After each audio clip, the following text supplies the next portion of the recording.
namna ya kuweza kumtupa baharini. Mifano ya Yona katika maisha yetu. Kwa hiyo katika maisha yetu inawezekana ukawa na Yona sababu tofauti kulingana na maisha yako. Mfano mojawapo wa Yona katika maisha yetu ambao tunataka tusiogope kumtupa baharini ni rafiki asiyefaa. Rafiki asiyefaa. Rafiki asiyefaa. Kuna watu ambao wana kina Yona ambao ni marafiki. Wanawarudisha nyuma marafiki.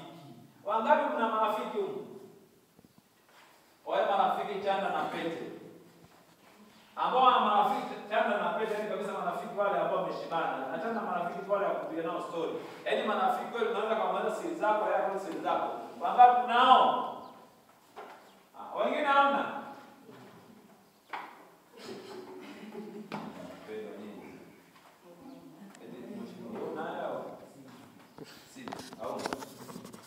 Au kumwenyewe. Kwa hiyo kukutana na changamoto nafanyaje?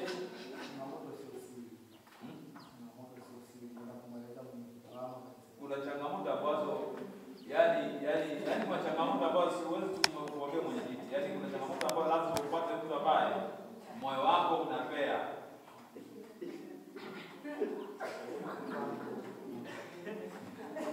Yaani bwana anasema mfano changamoto ambayo hawezi kumwambia mwenyekiti. Na mwenyekiti mwenyewe maana utamweleza kwa sababu ni mwenyekiti.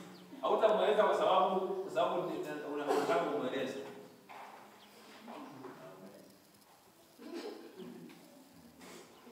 Kuna watu humu mna mafundo. Kuna watu humu mna vitu ndani lakini hamnashindwa mtu akumpelekea. Vimo. Sasa unaweza ukawa na Yona anaitwa rafiki asiye sahihi. Na Yona huyo akakupoteza. Na Yona huyo akakufanya kama udilimie. Unatakiwa huyo Yona mfanyeje? Umtupe baharini. Huyo rafiki umweke pembeni.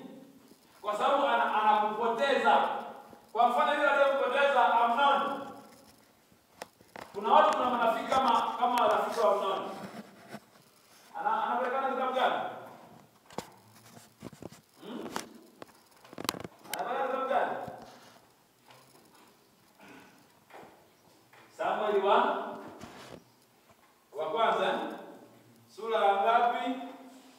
Ya 10 sura ya 12. Kuna watu ambao mna Yona ambao ni marafiki ambao si marafiki wazuri.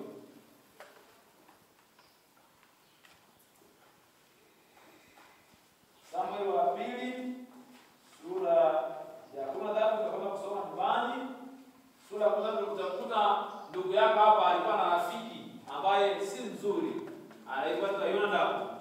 Aliyemshauri ya kwamba namna gani aweze kulala na dada yake. Sasa ukiwa na rafiki wa ajabu, ni rahisi kukupoteza wewe. Ni rahisi kukupeleka katika mwelekeo usio sahihi. Kwa hiyo lazima uamue kumtupa baharini. Tunaposema kumtupa baharini, maana yake sio uende hapo uiche.